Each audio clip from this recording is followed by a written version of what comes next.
Hello, dear students. I hope you are all doing well. అందరూ బాగున్నారు అనుకుంటున్నాను. So అయితే లాక్డౌన్ కంప్లీట్ అవుతున్న నేపథ్యంలో మనకి ఎగ్జామ్స్ కూడా అనౌన్స్ చేశారు. సో ఇట్స్ ఏ కొంచెం కష్టమైన విషయమే. అయితే తప్పదు, మనకు ఎగ్జామ్స్ అటెంప్ట్ చేయాలి. అయితే లాక్డౌన్ కంప్లీట్ అయ్యాక మనం ఆల్రెడీ చదువుకున్నవి చాలా వరకు మర్చిపోయి ఉంటారు. సో చాలా వరకు కన్ఫ్యూజింగ్గా ఉంటుంది. సో అదే మీరు ఎక్స్ప్రెస్ చేశారు.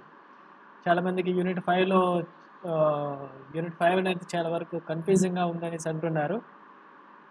సో వాళ్ళ కోసం ఈ ఇంపార్టెంట్ క్వశ్చన్స్ అనేవి, ఇంపార్టెంట్ టాపిక్స్ అనేవి లెక్చర్స్ ప్రిపేర్ చేస్తున్నాం.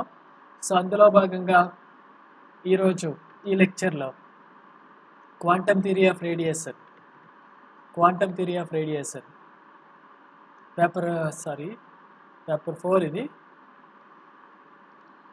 Thermodynamics and radiation physics.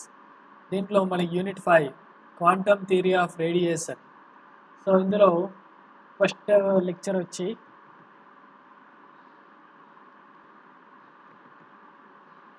Solar constant and Angstrom's pyrheliometer. Okay, so solar constant అంటే ఏంటి, అలాగే ఈ సోలార్ కాన్స్టెంట్ మెజర్ చేయడం కోసం we use instruments called pyrometers. So ఇందులో యాంగ్స్ట్రామ్స్ పెరిలియోమీటర్ని యూజ్ చేస్తున్నా. ఇది ఎలా వర్క్ చేస్తుంది, ఏంటి కన్స్ట్రక్షన్ ఏంటి అనేది ఇందులో డిస్కస్ చేస్తాం. So my name is Ravikumar. I'm assistant professor in Maharaja degree college. So let's see solar constant.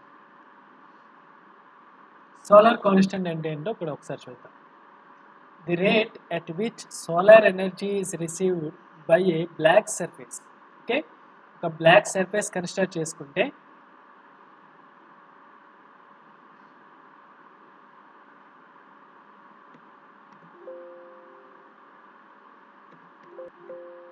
Okay, so ఒక బ్లాక్ సర్ఫేస్ కన్స్ట్రక్ట్ చేసుకున్నాను. అది కూడా ఎలాంటి బ్లాక్ సర్ఫేస్ తీసుకున్నామంటే ఈ బ్లాక్ సర్ఫేస్ అనేది per unit area. So this black surface has unit area. It has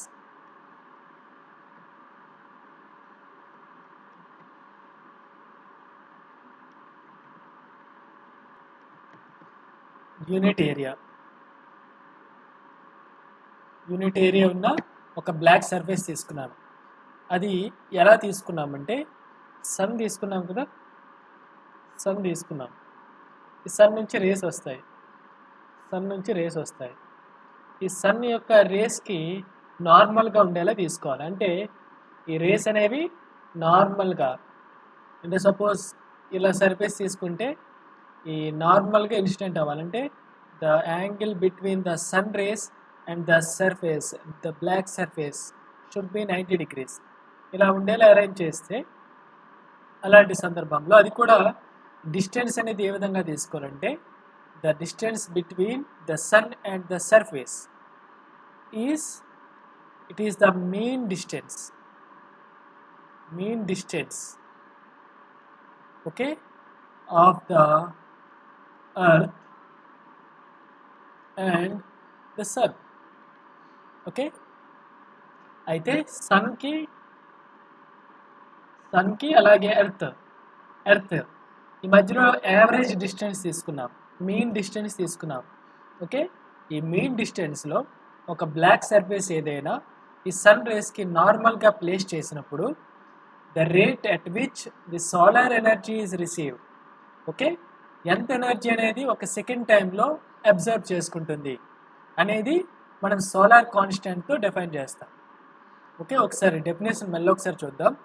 the rate at which solar energy is received. Okay, అంటే ఎంత ఎనర్జీ అబ్జర్వ్ చేసుకుంటుంది per unit time by a black surface of unit area placed normal to the sun rays at the mean distance of the earth from the sun in the absence of earth atmosphere. Okay, ఇక్కడ earth అట్మాస్ఫియర్ని మనం consider చేసుకోవట్లేదు. In the absence of earth atmosphere it is defined by the solar constant. Okay,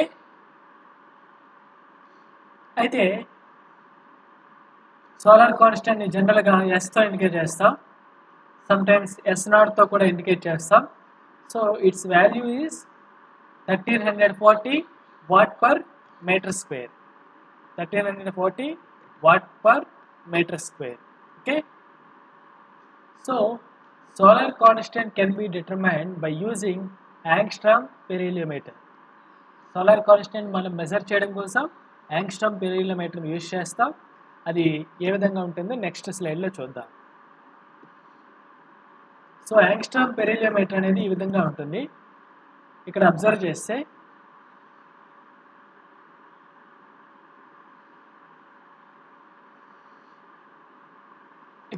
చేస్తే మనకు 2 strips S1 అలాగే S2 2 strips తీసుకున్నామమ్మా. ఇవి కూడా దేంతో తయారు చేస్తారంటే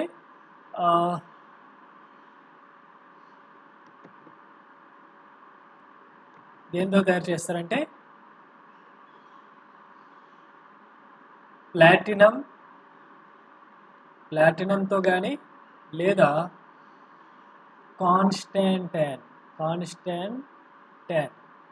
అనే మెటీరియల్తో ఈ స్ట్రిప్స్ని తయారు చేస్తారు. అయితే ఇక్కడ అబ్జర్వ్ చేస్తే S1 స్ట్రిప్ అనేది సన్ రేడియస్ని ఎక్స్పోజ్ అయ్యేలా ప్లేస్ చేస్తాం. అంటే దీనిపైన సూర్యకిరణాలు సన్ రేస్ అనేవి ఇన్స్టెంట్ అయ్యేలా పతనం చెందేలా అరేంజ్ చేస్తాం. అలాగే ఇక్కడ S2ని ఒక H దీంతో సీల్ చేస్తాం. అంటే దీనిపైన సన్ రేస్ అనేవి ఇన్స్టెంట్ అవ్వకుండా మనం కవర్ చేస్తాం. ఓకే, సో ఈ రెండు స్ట్రిప్స్ని నేను ఒక కాపర్ వైర్తో కనెక్ట్ చేశాను through a galvanometer. Okay, so 2 strips తీసుకున్నాను. ఈ 2 స్ట్రిప్స్ని నేను కాపర్ వైర్తో ఒక గ్యాల్వనోమీటర్ కనెక్ట్ చేశాను. సో ఇక్కడ ఏమవుతుందంటే ఒక థర్మోకపుల్ అనేది మనకు ఫామ్ అవుతుంది. సో ఇక్కడ అబ్జర్వ్ చేస్తే కాపర్ వైర్ ఇక్కడ ఒక జంక్షన్ ఫామ్ అయింది. ఓకే, ఇక్కడ జంక్షన్ ఫామ్ అయింది. సో ఇట్ ఈజ్ ఇక్కడ ఒక జంక్షన్ ఫామ్ అయింది. సో ఇక్కడ అబ్జర్వ్ చేస్తే ఒక వైర్ అనేది కాపర్తో తయారు చేస్తే ఒక వైర్ అనేది కాన్స్టాంటైన్. ఓకే, సో ఈ 2 మెటీరియల్స్తో నేను ఒక జంక్షన్ ఫామ్ చేశాను, అంటే ఒక థర్మోకపుల్ని ఫామ్ చేశాను. సో ఇక్కడ 2 జంక్షన్స్ ఫామ్ అయ్యాయి. ఒక థర్మోకపుల్ అనేది ఏ విధంగా వర్క్ చేస్తుంది?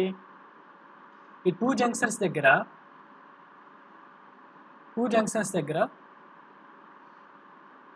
థర్మోకపుల్లో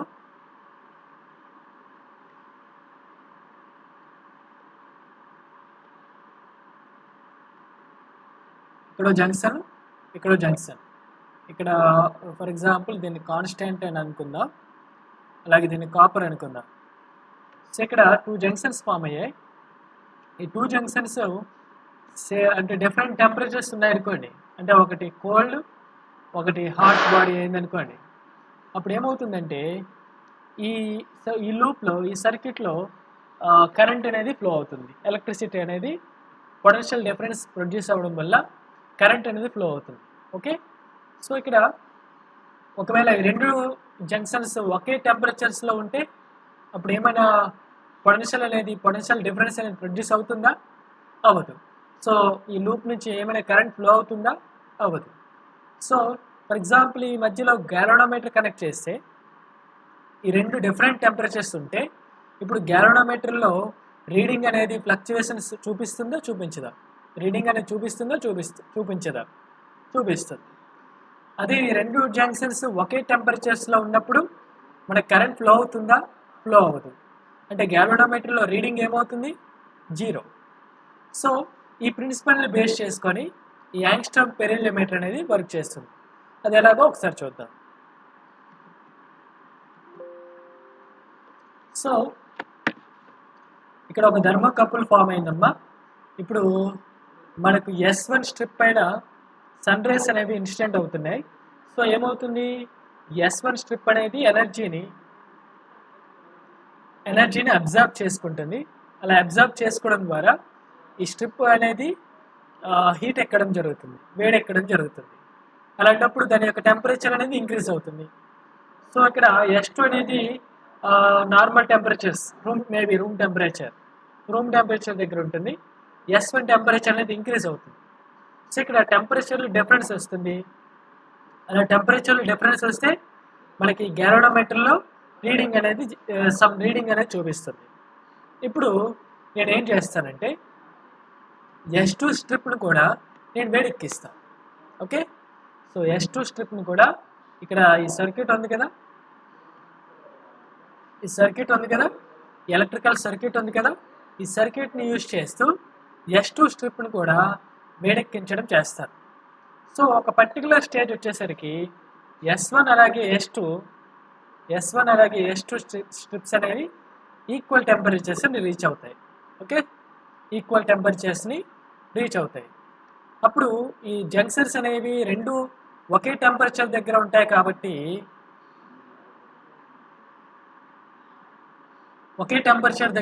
కాబట్టి గ్యాలోమీటర్ నుంచి ఏమైనా కరెంట్ ఫ్లో అవుతుందా, ఫ్లో అవుతుంది. అంటే గ్యాలోమీటర్లో రీడింగ్ అనేది 0ని ఇండికేట్ చేస్తుంది. సో ఇప్పుడు S1 స్ట్రిప్ అనేది ఇది ఇలా ఉంచుదాం. ఇప్పుడు S1 స్ట్రిప్ అనేది ఎంత ఎనర్జీని అబ్జర్వ్ చేసుకుంటుంది పర్ యూనిట్ టైం. ఒక యూనిట్ టైంలో అంటే S1 స్ట్రిప్ అనేది సూర్యుడి నుంచి due to sun radiation S1 strip అనేది ఎనర్జీని అబ్జర్వ్ చేసుకుంటుంది. అది ఎంత అంటే S into capital A into small a. Okay, ఇది ఎలా వచ్చిందంటే సోలార్ కాన్స్టెంట్ యూజ్ చేద్దాం. సోలార్ కాన్స్టెంట్ ఏంటి? The rate at which solar energy is absorbed by a black surface per unit area normal to the sun rays. Okay, at the mean distance of the earth from the sun and the absence of the earth atmosphere. అంటే ఒక black surface అనేది, black unit area అనేది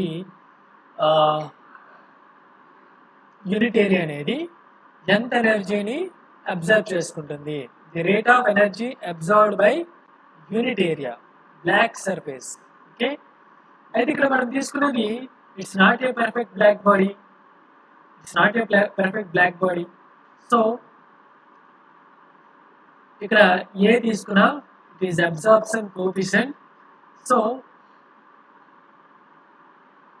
ఈ S1 strip యొక్క ఏరియాని A తీసుకున్నాను, capital A. Absorption coefficient small a తీసుకున్నాను, absorption coefficient. Capital A is the area. So total ఎంత ఎనర్జీ అబ్జర్వ్ చేసుకుంటుంది per unit time. Okay, it is given by capital S into capital A into A అవుతుంది. Okay, so ఇప్పుడు నేను ఈ 2 junction టెంపరేచర్ని equal చేయడం కోసం ఏం చేశాను, ఈ ఎలక్ట్రికల్ సర్క్యూట్ని యూజ్ చేస్తూ S2ని హీట్ చేయడం చేశాను. సపోజ్ ఇక్కడ S2 స్ట్రిప్కి B వోల్టేజ్ అప్లై చేశాను. ఈ సర్క్యూట్ నుంచి I కరెంట్ ఫ్లో అవుతుంది. అప్పుడు B ఇంటూ I అంటే ఏంటి, పవర్, ఎలక్ట్రికల్ పవర్కి ఆల్రెడీ ఫార్ములా మీకు basic electronics introduction to electronics చెప్తున్నప్పుడు మీకు ఆల్రెడీ ఎక్స్ప్లెయిన్ చేశాను. Power is equal to V into I. Power అంటే ఏంటి, is rate of energy observed. Okay, rate of energy dissipated something. Okay, so ఇక్కడ S2 స్ట్రిప్కి మనం some energy supply చేసాం. Okay, the rate of energy supplied ఏమవుతుంది, V into I. అయితే ఈ 2 junctions, ఈ 2 strips same temperature దగ్గర ఉన్నప్పుడు ఏమవ్వాలి కండిషన్, ఈ రెండు ఈక్వల్ అవ్వాలి. ఈ రెండు ఈక్వల్ అయినప్పుడే ఆ పర్టికులర్ టైం పీరియడ్లో టూ టెంపరేచర్స్ అనేవి ఈక్వల్ అవుతాయి. So S into A into small a is equal to V I అవుతుంది. సో దీని నుంచి S is equal to V I by capital A into ఏగా రాయొచ్చు. అది ఇక్కడ వి ఇంటూ ఐ దీని యూనిట్స్ ఏమవుతాయి, జౌల్ పర్ సెకండ్ అవుతుంది. అలాగే దీని యూనిట్స్ ఏమవుతాయి, జౌల్ పర్ సెకండ్ అవుతుంది. సో ఇక్కడ యూనిట్స్ జౌల్స్లో ఎస్ఐ సిస్టంలో తీసుకున్నాను. అయితే ఇక్కడ నేను క్యాలరీస్లో అలాగే మినిట్స్లో అలాగే ఎందుకంటే ఇక్కడ ఏరియా అనేది పెద్ద స్ట్రిప్ని తీసుకో ఈ స్ట్రిప్స్ ఏవైతే ఉన్నాయో ఇవి చిన్న స్ట్రిప్స్ తీసుకుంటాం. So its area will be it will not be in the order of metre square ఆర్డర్లో ఉండదు, ఉంటుంది. ఎలా ఉంటుంది, సెంటీమీటర్ స్క్వేర్ ఆర్డర్లో ఉంటుంది. సో నేను ఇక్కడ ఈ సోలార్ కాన్స్టెంట్ యూనిట్స్ అనేది calorie per minute per centimetre స్క్వేర్లో కన్వర్ట్ చేసినప్పుడు ఏమవుతుందంటే ఇంటూ 60/4.2 బై 4.2తో మనం ఈ విధంగా కన్వర్ట్ చేసుకోవాలి. ఎందుకు 1 minute equal to 60 seconds, 60 get cancel. Okay, ఒకసారి చూడండి. జనరల్గా ఈ ఈక్వేషన్ నుంచి S is equal to V I by capital A into a వస్తుంది. So V into I into 60 by into 4.2 by capital A into small a into 60/4.2. ఇక్కడ యూనిట్స్ ఏంటి, V into I అంటే జూల్ పర్ సెకండ్, అలాగే capital A అంటే area, so units ఏంటి, metre square. ఇక్కడ a అనేది absorption coefficient, it will not have any units. So ఇక్కడ జౌల్స్ నేను క్యాలరీలో కన్వర్ట్ చేసినప్పుడు 4.2 జౌల్స్ అంటే 1 క్యాలరీ. అలాగే 60 seconds అంటే 1 minute. అయితే ఇక్కడ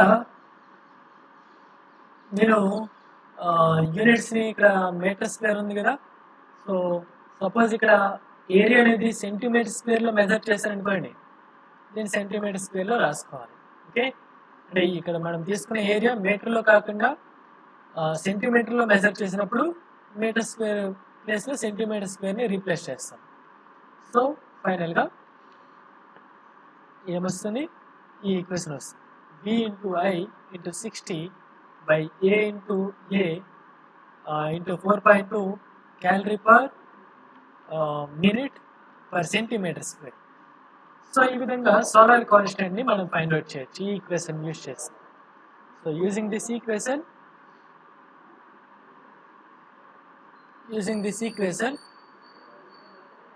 we can measure the solar constant. అయితే ఇక్కడ మన యాక్యురేట్ వాల్యూస్ని మెజర్ చేయడం కోసం ఈ ఎక్స్పెరిమెంట్ని రిపీట్ చేయాలి, సెవరల్ టైమ్స్ రిపీట్ చేయాలి. ఒక డే టైంలో ఒక రోజులో in the same day under constant sky conditions. Okay, అంటే ఇక్కడ మేఘాలు ఏం లేకుండా ఒక పర్టికులర్ స్కై కండిషన్స్ ఉండేలా ఉన్నప్పుడు different elevations of the sun, అంటే డిఫరెంట్ టైమ్స్లో మనకి ఏమవుతుంది, మార్నింగ్ ఈ ఎలివేషన్లో ఉంటాడు, అలా టైం ఇంక్రీజ్ అయ్యే కొద్దీ ఎలివేషన్ అనేది సన్ ఎలివేషన్ అనేది ఏమవుతుంది, చేంజ్ అవుతుంది. మధ్యాహ్నం ఏమవుతుంది, ఓవర్ ద ఈ యాంగిల్లో ఈ ఎలివేషన్లో ఉంటాడు. సో డిఫరెంట్ ఎలివేషన్స్లో మనం ఈ ఎక్స్పెరిమెంట్ని రిపీట్ చేస్తాం. అది కూడా రిపీట్ చేస్తాం. ఫర్ ఎగ్జాంపుల్ ఈ పర్టికులర్ డేలో మనం మెజర్ చేసిన వాల్యూ S1 అనుకుందాం. ఓకే, సో ఈరోజు మెజర్ చేస్తే వచ్చిన వాల్యూస్ S1 S2 సంథింగ్ అలా వచ్చాయి అనుకుందాం. సో వీటి యావరేజ్ తీసుకుంటాను, అప్పుడు సమ్ వాల్యూ ఎస్ అనుకుందాం. ఓకే, లేదు అంటే ఈ పర్టికులర్ రోజులే ఒక రోజు తీసుకున్నాను. ఫర్ ఎగ్జాంపుల్ ఈ రోజు నేను డిఫరెంట్ టైమ్స్లో నేను ఎస్ వాల్యూస్ మెజర్ చేశాను. ఓకే, యూజింగ్ యాంగ్స్ట్రామ్ పెరిలియోమీటర్ నేను ఒక పర్టికులర్ డేలో డిఫరెంట్ టైమ్స్లో నేను ఎస్ వాల్యూని మెజర్ చేశాను యూజింగ్ దిస్ ఈక్వేషన్. ఈ ఈక్వేషన్ యూజ్ చేస్తూ ఎస్ వాల్యూని మెజర్ చేశాను. ఇప్పుడు మనకి డిఫరెంట్ వాల్యూస్ వచ్చాయి. ఫర్ ఎగ్జాంపుల్ డే 1లో S11 అనుకుందాం. ఓకే, ఫస్ట్ డేలో ఫస్ట్ రీడింగ్, అలాగే ఫస్ట్ డేలో సెకండ్ రీడింగ్, ఫస్ట్ డేలో థర్డ్ రీడింగ్, ఇలా నెంబర్ ఆఫ్ రీడింగ్స్ తీసుకున్నాను. వీటన్నిటి యావరేజ్ S1 అనుకున్నాం. ఓకే, సో ఒక పర్టికులర్ రోజుకి S1 రీడింగ్ వచ్చింది యావరేజ్ వాల్యూ. ఇదే ఎక్స్పెరిమెంట్ని నేను సెకండ్ డే కూడా రిపీట్ చేస్తే S2 వచ్చింది. అలా సంవత్సరం పాటు త్రూ అవుట్ ద ఇయర్ నేను ఈ ఎక్స్పెరిమెంట్ని రిపీట్ చేశాను. రిపీట్ చేస్తే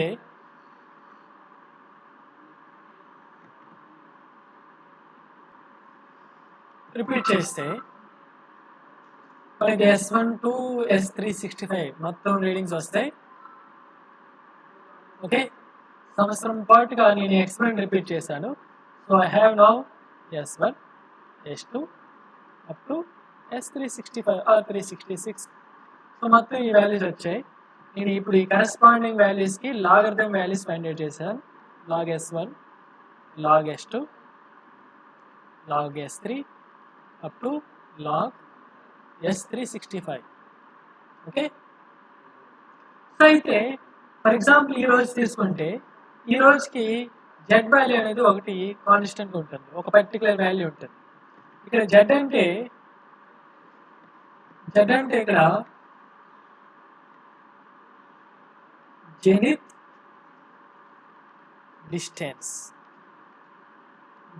డిస్టెన్స్ ఆర్ యాంగులర్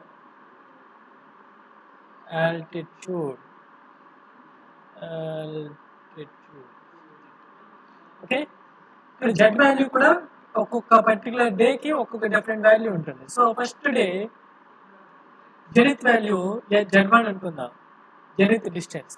సెకండ్ డేకి జెనిత్ డిస్టెన్స్ Z2. సో ఇలా వాల్యూస్ వచ్చాయి.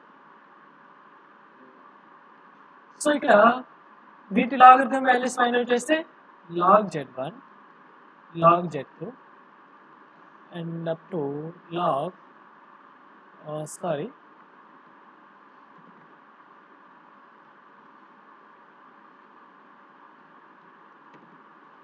ఇక్కడ వీటి సీకెంట్ వాల్యూస్ తీసుకుందాం. Secant Z1, secant Z2 up to secant Z365. Okay, so ఈ వాల్యూస్ వచ్చాయి. ఇక్కడ టౌ అంటే ఏంటంటే tau is absorption coefficient of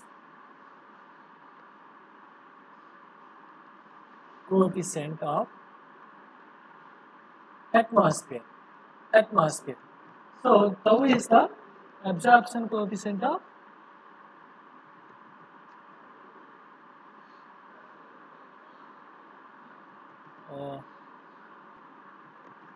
tau is the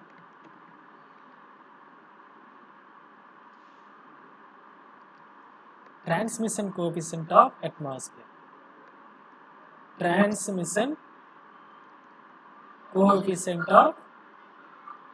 atmosphere. Okay, so ఒకసారి మళ్ళీ రిపీట్ చేస్తా. ఫర్ ఎగ్జాంపుల్ ఫస్ట్ డే తీసుకున్నాం. ఫస్ట్ డే డిఫరెంట్ టైమ్స్లో ఎస్ వాల్యూని యాంగ్స్ట్రామ్ పెరిలియోమీటర్ యూజ్ చేస్తూ ఫైండ్ అవుట్ చేశాను. So first day S11, S12 ఇలా ఒక 10 రీడింగ్స్ వచ్చాయి అనుకుందాం. వాటి యావరేజ్ వాల్యూ తీసుకుంటే S1 వచ్చింది. అలాగే సెకండ్ డే ఒక 10 రీడింగ్స్ వచ్చాయి, S21, S22 అలా వచ్చాయి, డిఫరెంట్ వాల్యూస్ వచ్చాయి. సో వాటి యావరేజ్ S2 తీసుకున్నాను. ఈ విధంగా మొత్తం సంవత్సరం పాటు చేస్తే మొత్తం 365 వాల్యూస్ వస్తాయి. ఇప్పుడు ఆ 365 వాల్యూస్ ఇలా వచ్చాయి. ఇప్పుడు వీటి కరెస్పాండింగ్ లాగరిథం వాల్యూస్ తీసుకున్నాను. అయితే ఆ పర్టికులర్ డేలో ఫర్ ఎగ్జాంపుల్ ఫస్ట్ డే ఈ zenith distance value find out చేశాను. జెనిత్ డిస్టెన్స్ వాల్యూ ఉంటుంది, ఆ వాల్యూ Z1. అలాగే Z2 ఫైండ్ అవుట్ చేసాం, అలాగే Z365 వాల్యూస్ తీసుకున్నాం.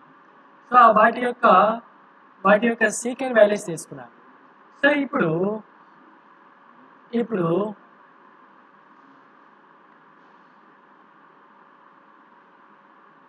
ఒక గ్రాఫ్ తీసుకుంటే ఎక్స్ యాక్సిస్ పైన సీకెంట్ వాల్యూస్, అలాగే వై యాక్సిస్ పైన లాగ్ ఎస్ వాల్యూస్ తీసుకుంటే మనకు ఒక స్ట్రైట్ లైన్ వస్తుంది. ఇక్కడ ఈ స్ట్రైట్ లైన్ అనేది వై యాక్సిస్ పైన ఒక పర్టికులర్ పొజిషన్లో ఇంటర్సెప్ట్ చేస్తుంది. సో ఈ వాల్యూని లాగ్ ఎస్ నాట్ అనుకుంటే log S nought value find out చేయొచ్చు. So log S nought value వస్తుంది. సో దీని నుంచి ఎస్ నాట్ వాల్యూని ఫైండ్ అవుట్ చేయొచ్చు, which is the true value of the absolute value of the solar constant. Okay, so ఇక్కడ చూడండి అమ్మా, S value ఉంది కదా, ఎస్ మనం ఇలా డిఫైన్ చేయొచ్చు. S is equal to S not tau power of secant Z. Z is the zenith distance, tau is the transmission coefficient, and S naught is the true value of solar constant. So దీని నుంచి మనం logarithm apply చేస్తే log S is equal to log S not plus secant Z into log tau వస్తుంది. So ముందుగా మనం చెప్తున్నట్టు 365 days మొత్తం yes values find out చేస్తాం. ఆ ఎస్ వాల్యూస్కి లాగరిథం వాల్యూస్ ఫైండ్ అవుట్ చేస్తాం. సో లాగ్ ఎస్ వాల్యూస్ వస్తాయి. అలాగే జెనిత్ డిస్టెన్స్ ఉన్నాయి కదా, ఆ జెనిత్ డిస్టెన్స్కి సీకెంట్ వాల్యూ తీసుకుంటే సీకెంట్ జెడ్ వాల్యూస్ వస్తుంది. సో వాటి అప్పుడు గ్రాఫ్ తీసుకుంటే ఎక్స్ యాక్సిస్ పైన సీకెంట్ జెడ్, అలాగే వై యాక్సిస్ పైన లాగ్ ఎస్ వాల్యూస్ తీసుకుంటే మనకు ఒక స్ట్రైట్ లైన్ వస్తుంది. ఈ స్ట్రైట్ లైన్ అనేది వై యాక్సిస్ పైన ఒక పర్టికులర్ పొజిషన్లో ఇంటర్సెప్ట్ చేస్తుంది. ఆ వాల్యూ ఏమవుతుందంటే లాగ్ ఎస్ నాట్ అవుతుంది. ఎందుకు చూడండి, ఇక్కడ Y is equal to mx plus C formula ఉంది, where C is the Y intercept which is here log S nought. So log S nought value find out చేస్తే మనకి S nought value find out చేయడం easy. Okay, so ఇక్కడ log tau అనేది is a constant by tau is a constant transmission coefficient of the atmosphere. So ఈ విధంగా మనం true value find out చేస్తే yes not is equal to ఎంత వస్తుంది, 1340 watt per metre square వస్తుంది. So this is how we use Angstrom pyrheliometer for finding solar constant. Okay, so thank you students. I hope you understand the lecture. If you have any doubts further, ask me in the group. Okay, thank you.